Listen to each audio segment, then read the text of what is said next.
মনে করিয়ে দেন উনি হলেন সবার বড়, জাস্ট আমার থেকেও বড়, ওকে বারবার করে মনে করিয়ে দেন।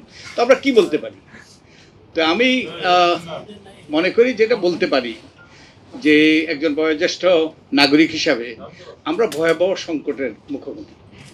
আমরা আন্তর্জাতিকভাবে এখন যা ঘটছে মধ্যপ্রাচ্যে একটা ভয়াবহ মানে পরিস্থিতির দিকে আমরা অগ্রসর হচ্ছি, এবং এটা কিন্তু আমাদের সৃষ্টি নয়, কিন্তু এটার ভোগান্তি কিন্তু আমাদেরকে সহ্য করতে হবে, এবং এটাকে আমাদেরকে মোকাবিলা করতে হবে, এটা থেকে উত্তরণ ঘটাতে হবে। এদেশের মানুষের যদি কল্যাণ নিশ্চিত করতে হয়, তাহলে আমাদেরকে এবারে কার্যকর ব্যবস্থা নিতে হবে। এটা হলো এই সমস্যা বাইরে থেকে সৃষ্টি, কিন্তু আমরা নিজেরা কিছু সমস্যার সৃষ্টি করছি যেগুলো অপ্রয়োজনীয়, অহেতুক, এবং যেই সমস্যাগুলো সম্পর্কে বলা হয়েছে। একটা সমস্যা তো যে আমাদের যে জুলাই জাতীয় সনদ এবং তার থেকে যে তার একটা অংশ নিয়ে যে গণভোট হলো, যেটা জনগণ অনুমোদন করেছে এবং যেটা শেষ কথা হওয়ার কথা, এবং যেটা অক্ষরে অক্ষরে বাস্তবায়ন করার কথা বলা হয়েছে, যেটা পরিপূর্ণভাবে বাস্তবায়ন করার কথা বলা হয়েছে, সেটা নিয়ে গড়িমসি করা হচ্ছে এবং কতগুলো খোঁড়া যুক্তি দিচ্ছে। যেমন একটা যুক্তি দিচ্ছে এটা সংবিধানে নাই। তো আমরা একটু নিকট অতীত নয় অবশ্য, এখানে যারা আছে তাদের জন্য অনেক অতীত, যে আমরা যদি 1990 সালের দিকে তাকাই, যে বিচারপতি শাহাবুদ্দিন সাহেব যে তত্ত্বাবধায়ক সরকারের প্রধান হয়েছিলেন, সেটা কোন সংবিধানে ছিল, এবং তিনি যে আবার ফেরত গেলেন, ওটাই বা কোন সংবিধানে ছিল? এটার জন্য কি কোনো ঐক্যমত্য ছিল? হ্যাঁ, ঐক্যমত্য ছিল কয়েকটা দলের মধ্যে। তখন কিন্তু এই যে জাতীয় পার্টির এই ঐক্যমত্যের মধ্যে ছিল না। জাতীয় পার্টি তখন কিন্তু গুরুত্বপূর্ণ দল ছিল। তো এই কয়েকটা দলের মধ্যে 3 জোটের রূপরেখা এটা ঐক্যমত্য হয়েছে, তার ভিত্তিতে আনা হয়েছে, এবং ওই 3 জোটের রূপরেখা কিন্তু আমি যতটুকু জানি এটা স্বাক্ষরিত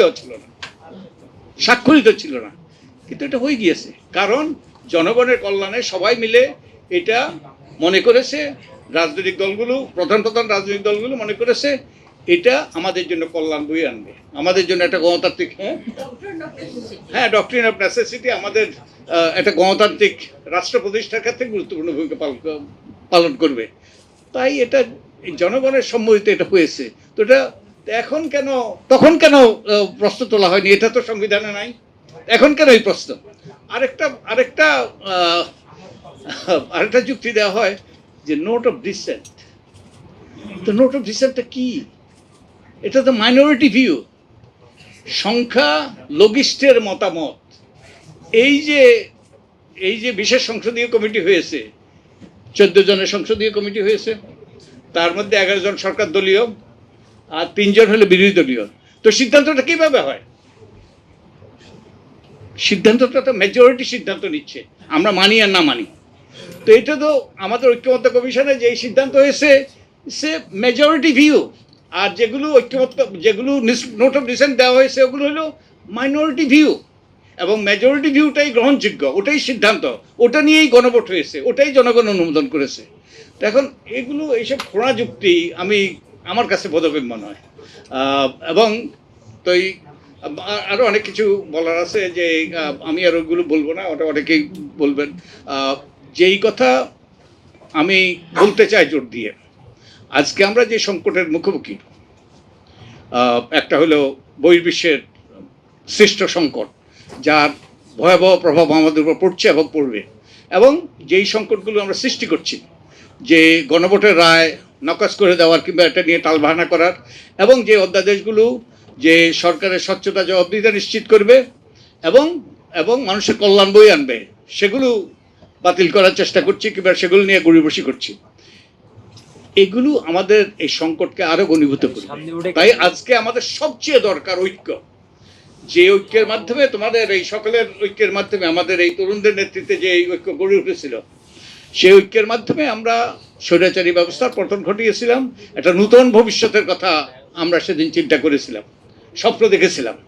তো আজকে এটা ভণ্ডুল হতে যাচ্ছে আমাদের মধ্যে যে অনৈক্য এবং অহেতুক অনৈক্য, বিশেষত আমরা নিজেরা সৃষ্টি করছি গণভোট নিয়ে গড়িমসি, এবং একই সাথে এই অধ্যাদেশগুলো বাতিল করার মাধ্যমে। তো আমি একজন বয়োজ্যেষ্ঠ নাগরিক হিসাবে আমি অনুরোধ করতে চাই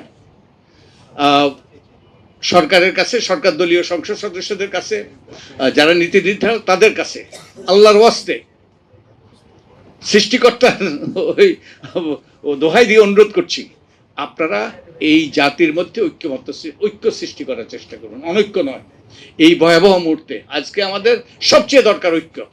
যেমনিভাবে আমাদের ঐক্য দরকার ছিল সেই হাসিনাকে বিতাড়নের জন্য, আজকে আমাদের এই ভয়াবহ সংকটগুলোকে দূর করার জন্য আজ আবারও ঐক্য সৃষ্টি করতে হবে, এবং তার মাধ্যমেই কিন্তু আমরা সামনের দিকে এগিয়ে যেতে পারবো এবং আমরা ভালো অবস্থানের দিকে যেতে পারবো।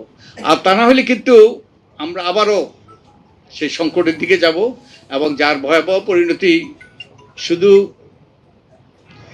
জনগণকে ভুগতে হবে না, জনগণকে আমরা সবাই ভুগবো এই পরিণতি, এবং ক্ষমতাসীন দল যারা আছে তারাও এর পরিণতি ভুগবে। তো আমি আশা করব যে আমরা ইতিহাস থেকে শিক্ষা গ্রহণ করব। এবং আরেকটা কথা আমি বলছিলাম গতকালকেই, দুটো কথা বলছিলাম। একটা হলো যে এটা কি এই 2/3 সংখ্যাগরিষ্ঠতার অভিশাপ কিনা, দি কার্স অফ দ্য 2/3 মেজরিটি, হ্যাঁ, সংসদীয় স্বৈরতন্ত্র। তারপরে আরেকটা হলো আমরা পুরানো পথে হাঁটছি, এবং পুরানো পথে হেঁটে কিন্তু নূতন গন্তব্যে পৌঁছা যাবে না। তো আমরা কি আসলে পুরানো পথে হাঁটছি নাকি উল্টো দিকে হাঁটছি? উল্টো দিকে হাঁটলে তো আমরা তার ভয়াবহ পরিণতি আমরা এড়াতে পারবো না। তো যেই কথা বলে আমি শেষ করব, আমি এত কিছু সত্ত্বেও আমি আশাবাদী হইতে চাই।